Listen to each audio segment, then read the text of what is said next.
ప్రభుత్వం ముందు రాహుల్ గాంధీ 5 డిమాండ్లు పెట్టారు. ఆ డిమాండ్లు ఏంటో ఒక్కసారి నేను మీకు ఎక్స్ప్లెయిన్ చేస్తాను. బ్రేకింగ్ రూపంలో మనకి ఇన్ఫర్మేషన్ అందుతోంది. డిమాండ్ నెంబర్ 1, ధర్మేంద్ర ప్రధాన్ రాజీనామా చేయాలి. విద్యాశాఖ మంత్రి ధర్మేంద్ర ప్రధాన్ రాజీనామా చేయాలి. సెకండ్ డిమాండ్, పార్లమెంట్లో హోంమంత్రి దీనిపై ఒక ప్రకటన చేయాలి, అంటే అమిత్ షా ప్రకటన చేయాలి. థర్డ్, విద్యార్థుల సమస్యలపై చర్చను చేపట్టాలి హౌస్లో. ఫోర్త్, ఢిల్లీలో జరిగిన హింసపై దర్యాప్తుకు ఆదేశించాలి.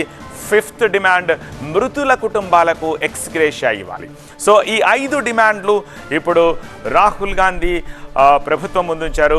సో దీనికి సంబంధించి ఈ డిమాండ్లకు సంబంధించి ఇప్పుడు గవర్నమెంట్ ఎలా రెస్పాండ్ అవుతుందనేది we have to wait and see. Mahatma, మీరు కంటిన్యూ చేయండి. ఇప్పుడు ఈ 5 డిమాండ్లు రీజనబుల్ డిమాండ్లేనా? ప్రభుత్వం ఎందుకు అంగీకరించే పరిస్థితి ఉందా?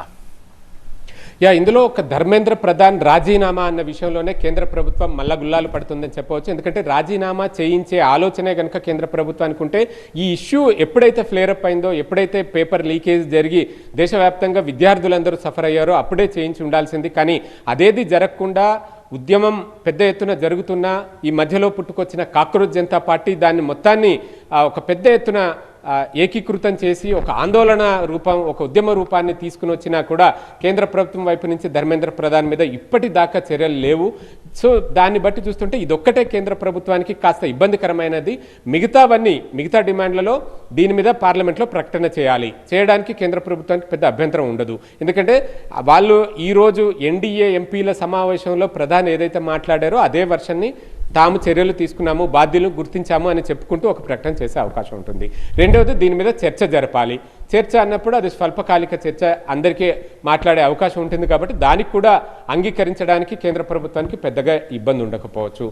ఇకపోతే చనిపోయిన విద్యార్థులు ఎవరైతే ఉన్నారో, అంటే పేపర్ లీక్ ఘటన కారణంగా చనిపోయిన విద్యార్థులు ఎవరైతే ఉన్నారో వారికి ఎక్స్గ్రేషియా చెల్లించారు. ఒక్కొక్కరికి ఒక్కో కుటుంబానికి ₹1 అంటూ కాంగ్రెస్ పార్టీ డిమాండ్ చేస్తుంది. అది 1,50 లక్షల ఎంత అనేది మొత్తానికైతే ఎక్స్గ్రేషియా చెల్లించాలన్న డిమాండ్ ఉంది.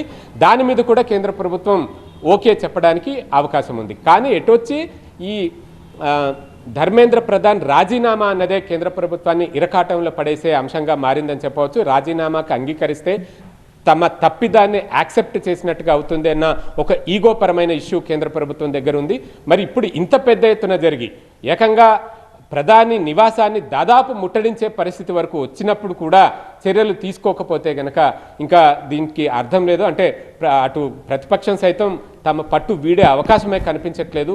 రాహుల్ గాంధీ చాలా గట్టిగా చెప్తున్నారు. తన దగ్గరకు వచ్చిన కేంద్ర మంత్రి జితేంద్ర సింగ్ తోటి, కేంద్ర హోంశాఖ కార్యదర్శి గోవింద్ మోహన్ తోటి కూడా చెప్పింది ఒకటే, ఈ 5 డిమాండ్లు మావి.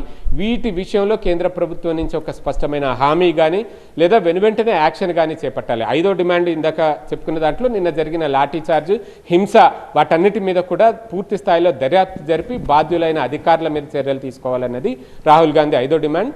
దీనికి కూడా కేంద్ర ప్రభుత్వం అంగీకరించడానికి ఇబ్బంది లేదు. కానీ ధర్మేంద్ర ప్రధాన్ రాజీనామా అన్నదే ఆ పార్టీని, కేంద్ర ప్రభుత్వాన్ని ఇరకాటంలో పడేసే అంశం. దాని మీద పార్టీ పెద్దలందరూ కలిసి నిర్ణయం తీసుకుంటారా, లేదా ధర్మేంద్ర ప్రధానే ఇంతదాకా వచ్చింది ఇక నేను ఈ పదవిలో ఉండనంటూ ఆయన తనంతట తానుగా రాజీనామా లేఖను కానీ సమర్పిస్తారా అన్నదే ఇప్పుడు మనం ఎదురు చూడాల్సిన అంశం. అధిష్టానం ఆదేశించినా రాజీనామా చేయొచ్చు, లేదా తనంతట తానుగా కూడా రాజీనామా చేయొచ్చు.